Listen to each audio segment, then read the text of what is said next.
Good evening, my dear and noble friends. Once again, this is PontFX of Cephaloforum, and I'm coming to you from my cool backyard. It's where I like to come to meditate on universal truth. Now, I don't mean boring, lame shit like relativity or the Pythagorean theorem. Oh no. I have something just a bit deeper in mind. I'd like to show you something. You see this? It's a bird bath. I put it here to attract sweet birds.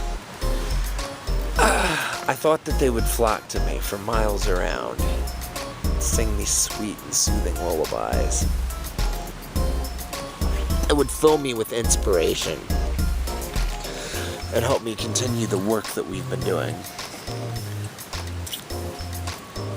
Well, the birds came,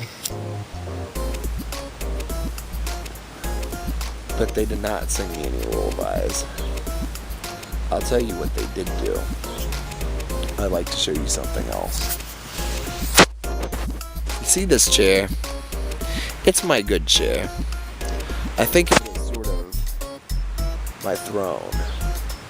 Now I would much rather be sitting in that chair than this shoddy, broken shit chair. But I'm not sitting in that chair, and there's a very good reason for that. And the reason is that the birds that were attracted by my bird bath that I so gracefully put for their use came and they shit all over that chair. Now, scientists say the birds were once dinosaurs. But they're not fucking dinosaurs anymore. They are shit. And fuck them. Now, you can apply this lesson pretty much anywhere in life. In fact, that one little bit of knowledge will get you through pretty much any situation that the world puts you up against. But I used it to write a song. A song called End of Fasting. I named it after the Islamic holiday of Eid, or Eid, or Id, or I don't actually know how to pronounce it. I've only read the name. But I know that it's the end of the holy month of Ramadan, when Muslims all over the world break the fast and eat their fill.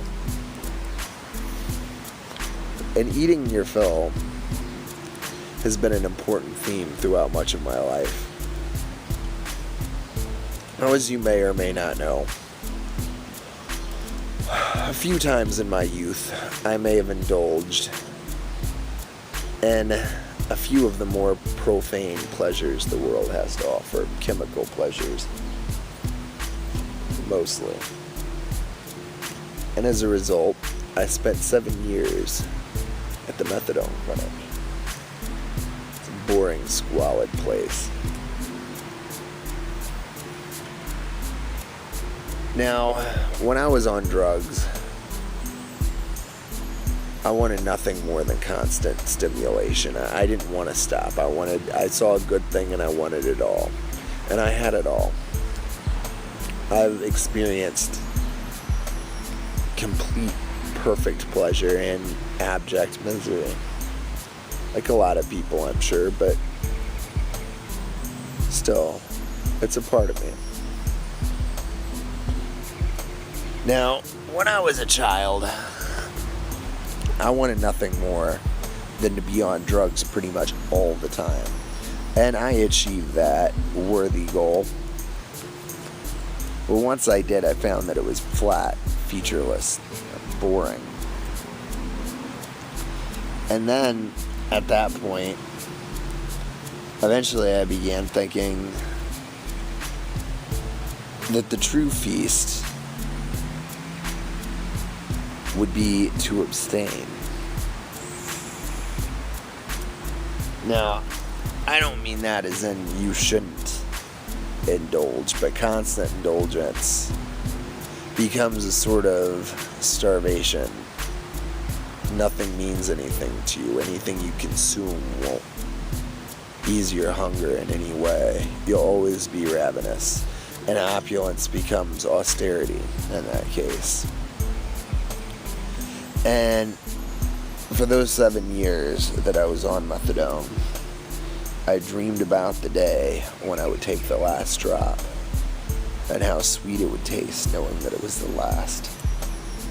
And I look forward to that. Most of us spend our lives, like at least 100% of our lives, waiting for shit, waiting for a new car or a better job or the day when we can finally stop like fucking off and get our shit together. But it doesn't really happen because there's always something more. You always want more. You can't rest on your laurels, so to speak. Any glory, any achievement, once you've accomplished it, it's not really an achievement anymore. It's just some shit you did. And you always need more. And I've always thought what a fucking sweet release it will be when there's no longer more to achieve and you just stop. Now, I don't mean that I look forward to the end. I fucking, for the most part, love the fuck out of life. And I appreciate every minute as much as I can. Now, you can't really like seize the day at all times unless you're like schizophrenic or on crack, but I try to as much as I can. But it'll be a hell of a feeling. And when it comes, I plan on savoring it. And that's what that song was about. That moment, that sublime moment when you're released, basically, from waiting, from fasting. Like during Ramadan, I guess. I don't know. I don't know how it feels to be a Muslim.